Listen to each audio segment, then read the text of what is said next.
Amen. Praise the Lord. Okay. Yes, tayong lahat po ay magsitayo. At buksan natin ang bahagi ng salita ng Diyos kung saan yung awitin ay hango. Doon po tayo sa Book of John, ang aklat ng Ebanghelyo ni Juan. Mata, ayusin mo, tumayo ka dyan. Mata, hindi upuan yan. Okay.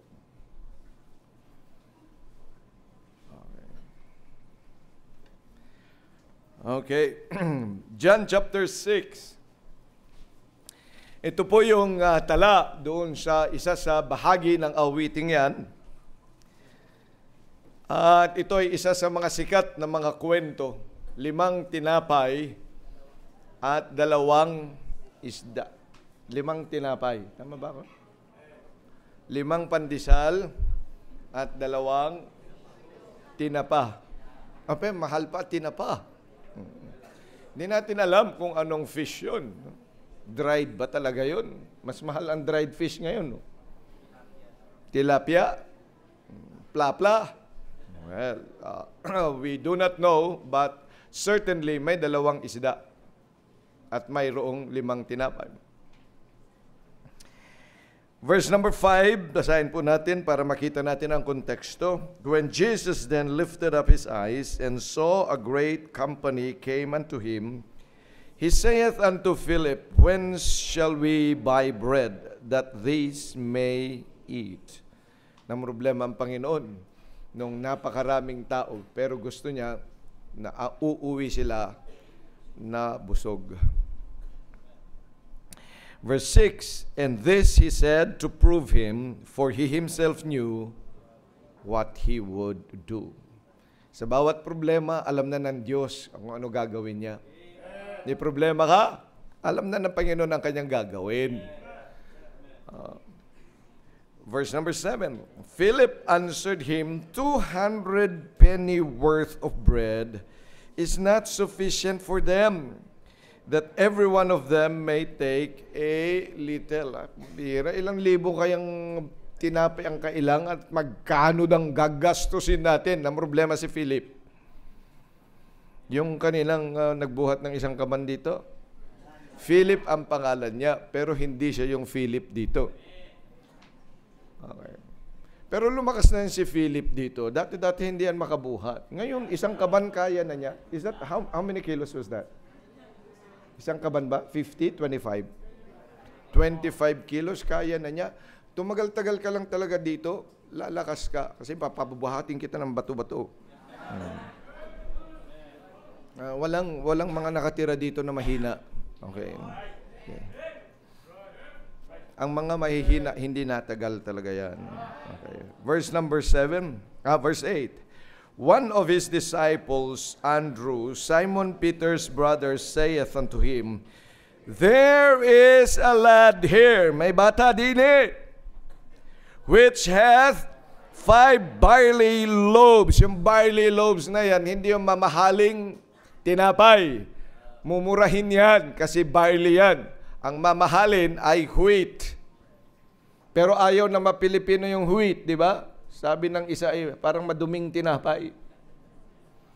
Pero yan ay para sa pagkain ng mga mayayaman. Mas mahal ang wheat bread kaysa sa white bread.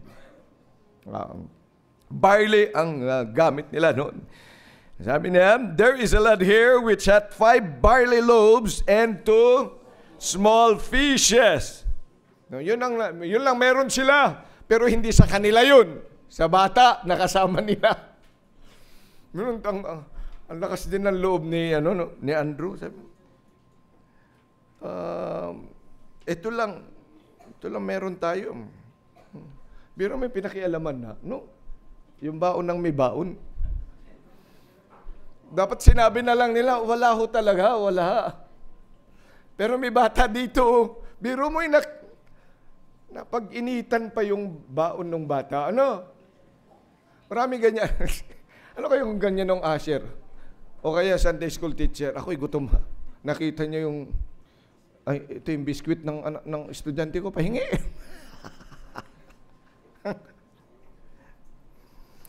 Pero ito't problema niya, but what Are they among so many? Kasi alam niya yung problema na maraming dapat pakainin.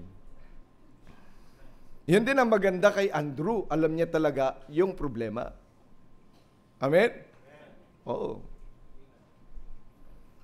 Magandang ganyan eh. Yung alam mo yung kailangang magawa sa bahay-sambahan ng Diyos. Alam mo ba? O wag kang pakialam. Dapat meron. Bakit alam ka? Okay, verse number 10.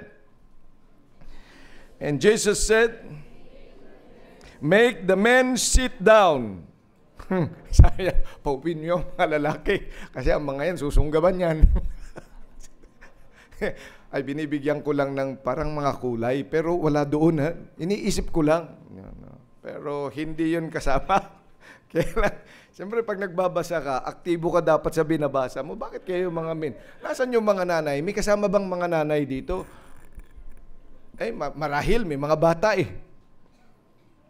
Kaya tingnan niyo dito sa atin, di ba, may nursery, may mga daladalang mga bata. Eh, siyempre, alangan naman pag kinuha mo yung bata, hindi kasama nanay. Di ba, may kasama nanay. May kasama ding mga lalaki. Pero ang pinaupo ng Panginoon, mga lalaki, kasi baka maubos ka kaagad yun. Okay, now. Ano lang yun? Wild guess. Wala yun sa Bible. Okay. Para ma-enjoy nyo yung pagbabasa ng salita ng Diyos, dapat ganun ang... Amen? Oh. Okay, verse number 10. And Jesus said, make the men sit down. Now there was much grass in the place, so the men sat down in number about how many? 5,000 men. Eh, kalimitan, mas marami babae. No? Parang dito, pagbilang ka ilang lalaki, doble yan, mga babae. Kaya ang ingay, triple. Di ba? Okay. Okay.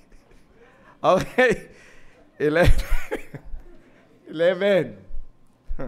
Ang sabi niyan, and Jesus took the loaves, and when he had given thanks, he distributed to the disciples, and the disciples to them that were set down, and likewise of the fishes, as much as they would. Alam mo, 5 tinapay at 2 isda. Eh, ilan yung magdi-distribute?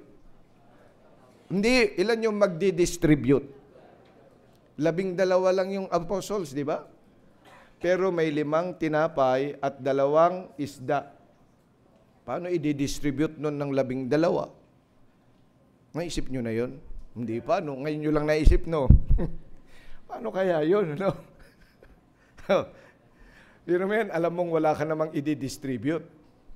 Pero, ano sabi ng Panginoon? Verse 12.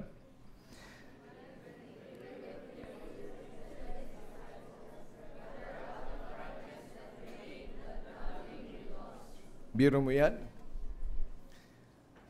Nung ma-distribute na nila, mga wala naman sa kamay nila yung iba, pero nakakain yung iba, no? Naisip nyo yun? Kada kuha nila, meron. Meron. Di ba yung basket? Wala pa laman yun. No. Pero pag kinukuha mo, meron. Kuha ng isa, meron din. Marahil hindi nila kita yung nasa loob. Pero kumukuha sila, pero may nakukuha. Pwede ba mangyari yun? Parang magic. For with God, nothing shall be impossible. Yan ang ating Diyos. Ito ang nais ipakita sa atin ng Panginoon. At gusto ko rin pong makita natin na ang pagkakataong ito ay pagkakataon ng Diyos para ipakita yung prinsipyo na dapat na pagbibigay ng mga anak ng Diyos sa gawain niya. Dakilang Diyos, pagpalain mo po ang inyong salita sa aming kalagitnaan.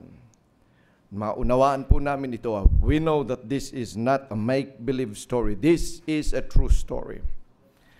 At nangyari po ito sa inyong kapanahunan, sapagkat kayo nga po ang Diyos na mapagbigay at ganoon din po Diyos ng mga imposibleng mga bagay. Ang kulang lang po sa aming panahon ay pananampalataya at totoong pagsunod sa inyong nga pong mga kautusan sa amin. Maraming salamat sa pagkakataong ito. Holy Spirit of God, gamitin mo nga po ang katotohanan ng aming binasa upang magbigay sa amin, magbukas sa aming kaisipan ang tamang puso patungkol nga po sa inyong gawain. Sa pangalan ng Panginoong Jesus. Amen. Okay, please take your seats. Now as I close, yun po sa stewardship, specifically is in our giving, growing in our giving, tayo ay dapat lumalago. At isa sa paglago ng ating pagiging steward, kung ikaw ay anak ng Diyos, again, let me remind you, ikaw ay steward. Ibig sabihin, pinagkatiwalaan ng Diyos at iba't ibang antas ang bawat isa sa atin sa lahat ng mga ipinagkatiwala ng Panginoon sa atin. No two persons may have the same things, but maybe different things, and yet the Lord has put us together in His work. Para saan ho yun? Para tayo po ay maging complementary sa bawat isa, because God plans to make miracles out of our small things. Amen. Wala namang po pwede tayong ipagmalaki. Pero yung mga bagay na ibinigkaloob sa atin ng Panginoon, no matter how the world sees it, kahit pa'y nakikita ng sanlibutan na mga bagay na ito ay walang katuturan, but when the Lord gives it in His work, then He will do something about it. Right, amen. At ito po yung pinaka-gist ng kwentong yan, that a lad which had 5 barley loaves and 2 small fishes fed a multitude of men and women and kids. Yeah. Why? Because the Lord was there in the midst of them. Amen. Pag ang isang tao ay nagkaroon ng totoong pagkakilala sa kanyang Diyos at maintindihan niya paano magbigay by faith sa gawain ng Diyos, then he would experience the same thing. Marahil ay magkaibang mga sitwasyon at mga panahon, but the same principle of miracle comes in place. Right, amen. Kailangan lang ho kasi natin maunawaan na pagiging steward dyan po ay pagkakatiwala sa atin ng Diyos. At sa larangan ng pagbibigay ay walang malaking o mayaman o kaya may profesional at yung walang maibigay. There is no such thing in the vocabulary or in the economy of the God that we believe. Right, amen. Kaya yung mga naghihintay lang para sa kanilang sweldo, ang kalimitan kaisipan, kaya nakapagbigay dahil may sweldo. That's not giving by faith. Right. That's giving practically. Kasi meron ka nun eh. But you know, when you give, because you know that you trust God, that He will bless you, and that He will give something to you as you work. And He gives extra things to you. May naibibigay ka kahit walang sweldo. Yes, sir. Kahit walang binigay ng aking ama, ng tatay ko, kaya ng nanay ko, kahit walang binigay ng aking superior, ng aking boss. But I think God will provide. Because that's the God of the Bible. Yes, sir. Amen. Baguhin mo kasi yung kaisipan. Amen. Yun ngang lahat ng mga bagay meron ka. Binigay naman ng Diyos yun sa'yo. Ang problema lang, wala kang pananampalataya. That God is going to use that which He has given you. Amen. Yeah. Dito po sa buhay ng batang ito, I don't know how young he is. Pero ang salitang lad, dito po ay mga teenagers.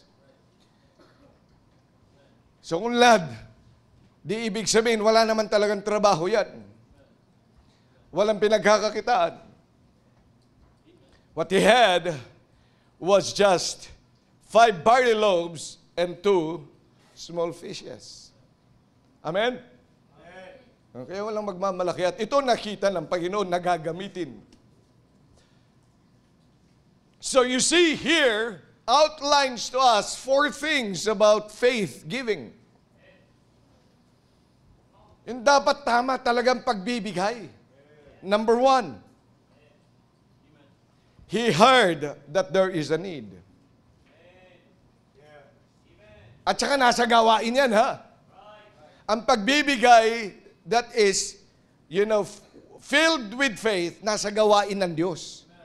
Nasaan yung bata? Nasa computeran ba? Nasaan yung bata? Naglalakwat siya? Hindi, kasama ang Panginoon sa kanyang preaching. Nagpe-preach ang Panginoon doon sa ibang lugar, nandun din siya, sumasama siya. So nasa gawain, wala siya doon sa SM. Wala siya doon sa resort. Preach it! Mata, makinig kayo sa akin, dalawa. Makinig kayo. Pag nandito kayo sa simbahan, makikinig. Right. Yung mga bata na nandun, wala sila sa galaan. Hindi sila naglalaro. Right. That's right. Nasaan siya? Nasa gawain ng Diyos. Amen. Today, you are in the work of God. Amen.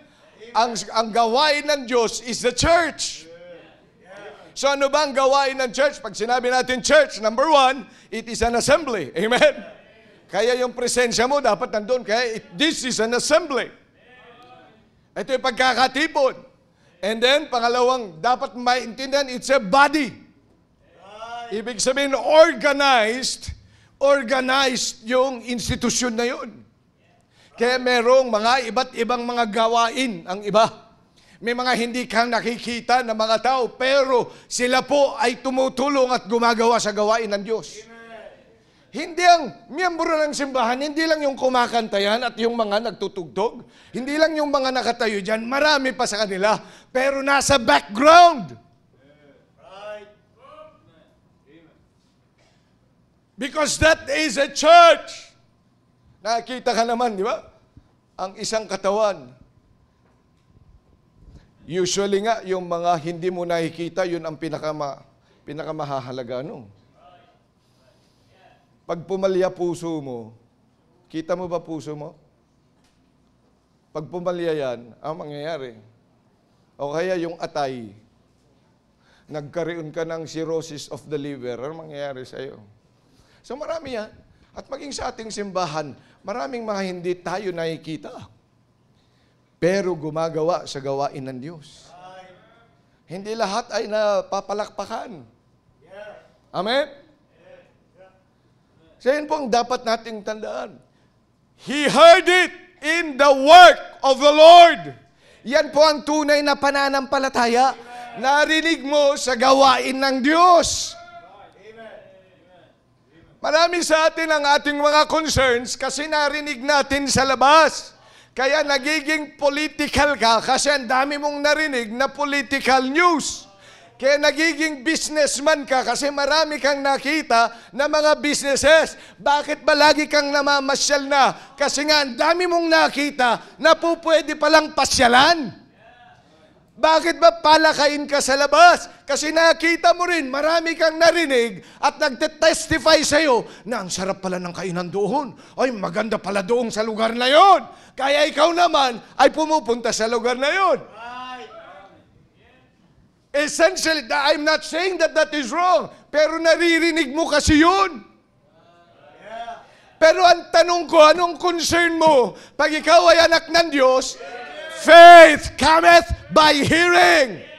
And so dapat doon sa gawain ng Diyos ay may panahon ka rin makapakinig at kung ano ang pangangailangan ng gawain ng Diyos.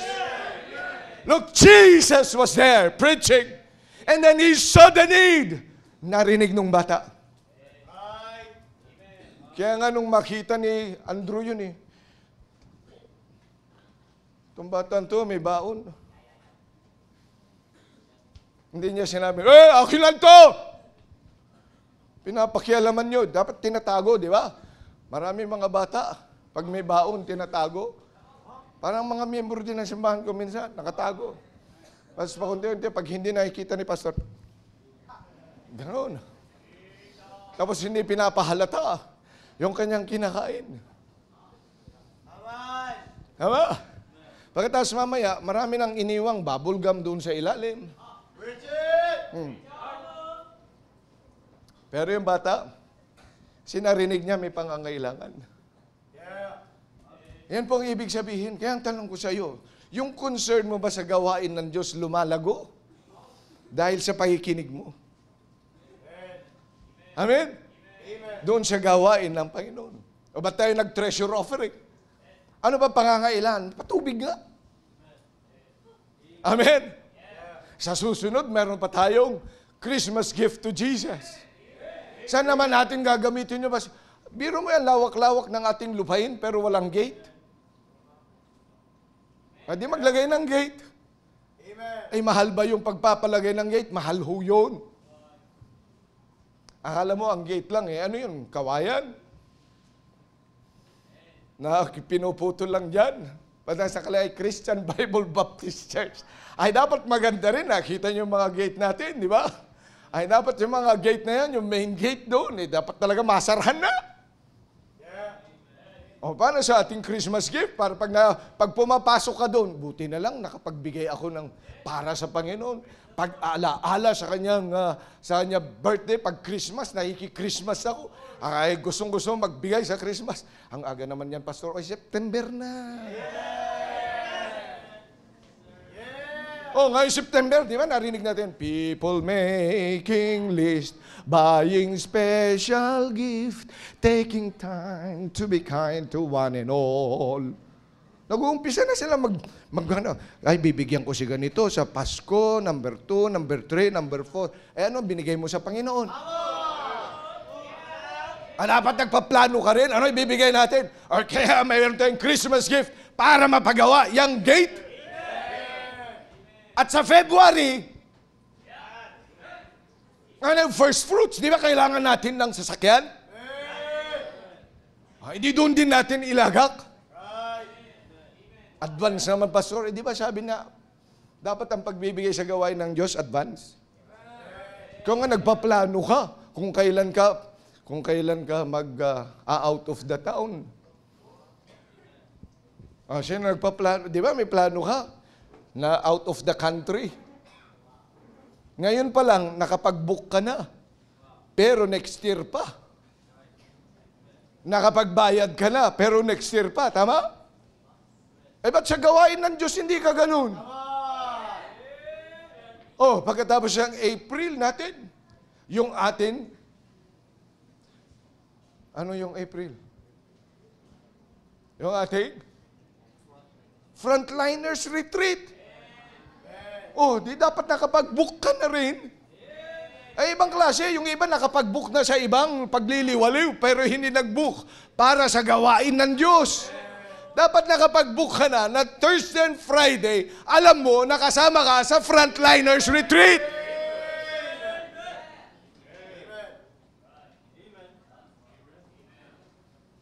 Amen. Amen, Pastor. Alam mo, tama. Buti na lang naka-attend ako. Tama na, plano ka. He heard. Yun talaga ang by faith. Pag sinabi mong pagbibigay by faith, may narinig ka. Anong narinig mo? Sa gawain para sa gawain ng Diyos. Amen? Kaya wag mong sabihin, wala kang naririnig dito. Meron. Ang by faith na pagbibigay, yung pagbibigay sa gawain ng Diyos. He heard it. Kaya nung sinabing, merong nakakita doon sa baon niya, meron ho, 5 tinapay, 2 isda sa bata. Ang ginawa ng bata?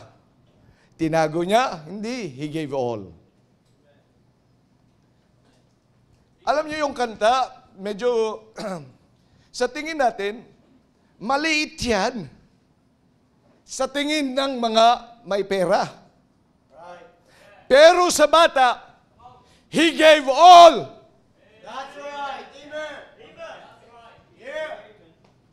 Kaya wag mo sabihin, ang laki ng binigay mo. O kaya ang liit ng binigay mo. Hindi ganun magsuma-suma ang Diyos. Sinusuma niya yung natitira sa'yo. O tingnan mo, magkano binigay mo? O sasabihin mo, ang laki ng binigay mo sa Diyos. Ang kanyang pagsuma dyan, titingnan niya kung ano natira sa'yo. Na nakita niya yung bata, binigay niya lahat. 5 tinapay at 2 isda, sa Kanya lahat yun. Ano binigay niya? Pero siguro yung mga malalaking tiyan, sabi na, konti naman yan. Yung mga matatakaw, di ba? Na hindi pwede sa kanya yung 5 tinapay, dapat 10. Tapos 2 isda lang. Ano naman yan? Hanggang dito lang, pastor. Hanggang dito lang. Oh, pero sa bata, buong buhay na niya yun. Yun ang tinatawag nating pagbibigay by faith. Ano ba ganyan natira sa iyo? Marami nagbibigay sa atin, ang dami pa rin nakasubi. Haba, ay nawala ng amen, isa na lang. Palibhasa, wala kang pera. Pero sa totoo, bilang mga anak ng Diyos, matutunan natin yun. Ayun, natutunan ko yan sa buhay ko. Akala ng iba, wala nagbibigay. Saan? Marami nagbibigay. Pero sa totoo lang, pag sinuma mo, pag may nagbigay, naibigay ko na rin. Saan? Sa gawain ng Diyos. Pero nakikita ko, the Lord keeps on blessing. Amen. Hello. Magkaibigan pa ba tayo? Peace. Ang pagsuma ng Diyos, hindi ako nagsusuma ha. Ang pagsuma ng Diyos. Hindi si suma na ganyan. Pag sinabing suma, yung suma total, yung ano ba, the sum of it. Ano pa ba? Tagalog nun. Pag sinusuma ng Diyos, ibig sabihin, pag tinitingnan niya kung alin yung pinakamalaki, kung papaano niya tinitingnan ang pagbibigay, tinitingnan niya talaga yung natitira sa iyo. Ito kaya siya natuwa kasi He gave all. Yung babae din na kanina, 'di ba, sa kanta. Ano sabi sa kanta? Just a little cruse of oil. And ano pa? And a cup of flour, 'di ba? Yung ano lang, konti-konti lang. Yun naman lang talaga meron na sila. Kaya nga sabi nung babae, ito na lang, lulutuin ko na lang ito. Ito lang talaga. Kaya nga pat-pat na lang kasi ito na lang. Pagkatapos pag ito'y naluto ko at kinain namin, wala na. Kinabukasan wala na kaming kakainin. So ibig sabihin, that is all that she had. Pero binigay niya sa propeta lahat. Kaya marahil sa tingin natin, dahil tinitingnan natin sa ibang anggulo, ay konti-konti naman yan. Pero sa tingin ng Diyos, pag tiningnan ng Diyos, hindi. Lahat ibinigay niya. Amen. Kaya, yan ang pagbibigay sa Diyos na nakakakita ng lahat. Sa pagbibigay natin talaga sa tao, siyempre sa nakakakita, pag tumataginting yan malaki, ay talaga namang nabibless tayo kasi nakakita. Pero ang Diyos, nakikita niya lahat. Kaya pag ikay nagbibigay, magbigay ka para sa Diyos. Amen? Yun ang pagbibigay by faith. So, una, pagbibigay by faith, sa gawain ng Diyos, narinig mo yung pangangailangan. Pangalawa, dito rin sa istorya na ito, nakikita natin, pag nagbigay ka sa Panginoon, yung pamamaraan ng Diyos, yung pagsuma ng Diyos, hindi yung pagsuma ng iba. Kaya hindi tayo nagko-compare sa isa't isa. Kaya nagsasabi, ito lang na ibigay ko. Ito, laki lang binigay ko. Hindi po pwede yan sa gawain ng Diyos. Dapat ang Diyos ang siyang judge, hindi tayo. Hindi ako na malaki ang binigay kumpara sa'yo. Oo. Kumpara sa Diyos, magkano lang? Sa'yo, 100. Ako nga, 10,000. Ako nga, 50,000. Ako nga. Wow, mga ako nga. Si ako nga. Hindi ganyan sa gawain ng Diyos. Amen? Dahil sumahin mo yung pagbibigay mo sa anggulo ng Diyos. Amen. So, He gave all. Kaya pag tinitingnan ko, pambihira talaga, napakaano talaga yung puso ng batang to. Hindi siya nagdalawang isip, ibigay ang lahat. Hindi man sabihin na, sige po, pwede pong 4 na lang na tinapay, saka yung isang isda, akin na lang ho. Pwede naman yun, di ba? Pwede naman niyang kupitin yun. Pero nung ginawa niya, dahil alam niya, kailangan ng Panginoon. Amen. Tingnan niyo pang salita ng Diyos. And Jesus took the loaves. Pagkatapos, wala na reaksyon sa bata, ano? Hindi na ipinasulat ng Panginoon. Ano kayang reaksyon ng bata? Iba't iba siguro pag kinuha na yung loaves. Yeah. Pagkain mo ito, kakain ka na, kinuha na yung loaf. Ganun kaya yun?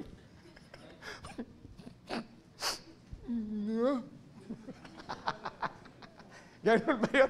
Hindi na pinakita dito ng Panginoon eh. Amen? Amen. Pero kung bata yan at iba't iba, kung yan ay madamot, matakaw, siguro ganun na kanya. Pero sa kanya, binigay niya. And then this thing is, pwede pa naman sabihin, kukunti naman to, wala akong magagawa yan. Akin na lang, kaming dalawa na lang nung kaibigan ko, nung kapatid ko, baka may kapatid ba yun? Sa amin na lang to, no? But what makes it faith is third. He trusted God that the gift will prosper. At yan yung kakulangan sa atin. Alam mo, pag nagbigay ka, no, kahit may napakalaki yung kay, di ba? 400 million ang kailangan natin para mabuo ang ating complex. Ano? Ay, magkano lang yung maibibigay ko. Pero kung maibigay mo, by faith, knowing that God will prosper it according to His plan, then it may feed the 5,000 men. Alam mo, dapat tingnan natin talaga yung puso natin. Yung pananampalataya natin sa larangan ng pagbibigay sa gawain ng Diyos. Para pagpalain tayo. Sino mag-aakala na magkakaroon tayo ng ganitong lugar? 2,800 na lugar. Ang simbahang ito ay laging nagre-renta. Palipat-lipat. 5 million ito, walang milyonaryo. Noong una, pero pagbabayaran mo yan ng 10 years, magiging 9 million or 10 million. Pero tingnan nyo mga kapatid, nabayaran. Amen? Nagkaroon ng ganitong lugar. Bakit ho? Kasi ang mga miyembro may pananampalataya. Yung mga nagbigay, nananampalataya na yung ibinigay niya ay pagpapalain ng Diyos. Dapat yan po ang puso natin. Amen? Kaya titingnan mo. Sa pagbibigay mo ba ay para doon sa pangangailangan ng gawain at ito ay pagpalain ng Panginoon? Yan po ang pagbibigay by faith. At ito yung ginawa ng bata. Kaya nga ho, he trusted the Lord that though how small the 5 loaves and 2 fishes may be insufficient for 5,000 men and the rest. But he had faith. Kaya ng aking Panginoon yan. And that faith also, it transcended to the apostles. Sinasabi ko nga kasi niya, pag iniisip mo, alam mo naman, pagtapos may basket ka, alam mo walang laman. Di ba, Asyong? Di ba, walang lamang ganyan. Tapos dala-dala mo. Pagkatapos kakain na sila. Eh di, ibibigay mo siya, kumuha ka na. Alam mo naman yun. Pero pagkakuha mo, ni Sidrianico, anong pangalan mo? Sidjanico. Yan, Sinadya ba yung pangalan mo? Ayan, kuha ka na. Pero alam mong wala. Kuha nga! Kuha ka! Oh, di ba? May isda na? Pero yan, pananampalataya din yung mga apostles na pagpapalain ng Diyos. So, hindi lang yung bata, nag-transcend yung kanyang pananampalataya doon sa mga apostles. At alam mo kung bakit they were able to feed it? Because all those that were at the work of the Lord had faith. Eh kung meron dito walang pananampalataya at pangiwi-ngiwi pa sa gawain ng Diyos, ay hindi talaga tayo pagpapalain ng Panginoon. But when you give by faith, knowing that God will prosper it, I'm going to give this, I know God is going to prosper it, then He certainly will do miracles. Giving by faith. And then number 4, giving by faith satisfies the need. At sumusobra pa. Amen? So sobra pa. Because we give for the need, and the need will be met, and then meron pang overflow. You know, that's giving by faith. Ito po yung pinakikita ng tala na ito sa isang bata na paslit lang, na may baon, binigayan lahat, but trusted God to do something else. Do we have a different Jesus? Do we have a different Jesus than His Jesus? Do we have a different God than His God? He is the same yesterday, today, and forever. Kaya nga sa atin pong pagbibigay bilang mga anak ng Diyos at steward, let's do it by faith. Amen? Let's do it by faith. Iwanan na natin yung dati nating uri ng pagbibigay sa gawain ng Diyos. At magbigay tayo really by faith. Not only as this child, but also the giving of Abel, the giving of Abraham, the giving of Hannah. All this showed to us how a person must give by faith. Amen? Tayong lahat po ay magsitayo. Muli, dakilang Diyos, maraming salamat po sa opportunity binigay mo po sa amin na pag-usapan ng konting panahon ang uri ng pagbibigay ng isang katiwala. Maraming salamat. Binigyan mo nga po kami ng mga bagay sa aming buhay, pinagkatiwalaan mo po kami. Help us then to give the best and to give as you are pleased. Maraming salamat po sa pribilehyong ito. Pagpalain mo po maging ang invitation sa pangalan ng Panginoong Jesus. Amen. Habang tinutugtog ang awiting panyaya, it's time for us to digest the Word of God. Narinig natin ang salita ng Diyos, ang tala sa buhay na ito. Ba't hindi tayo lumapit sa Panginoon at baguhin ng Panginoon dito sa altar ang paraan ng atin pong pagbibigay sa gawain ng Diyos? Let me do it by faith. Lord, help me change my attitude. Nakita ko sa inyong salita ang tama. Ito pala yun. Then let me have a pure heart to follow through. Hindi naman po yan idea ng pastor, nakita ko rin na nasa salita ng Panginoon. Then let me do it as this lad gave to your work.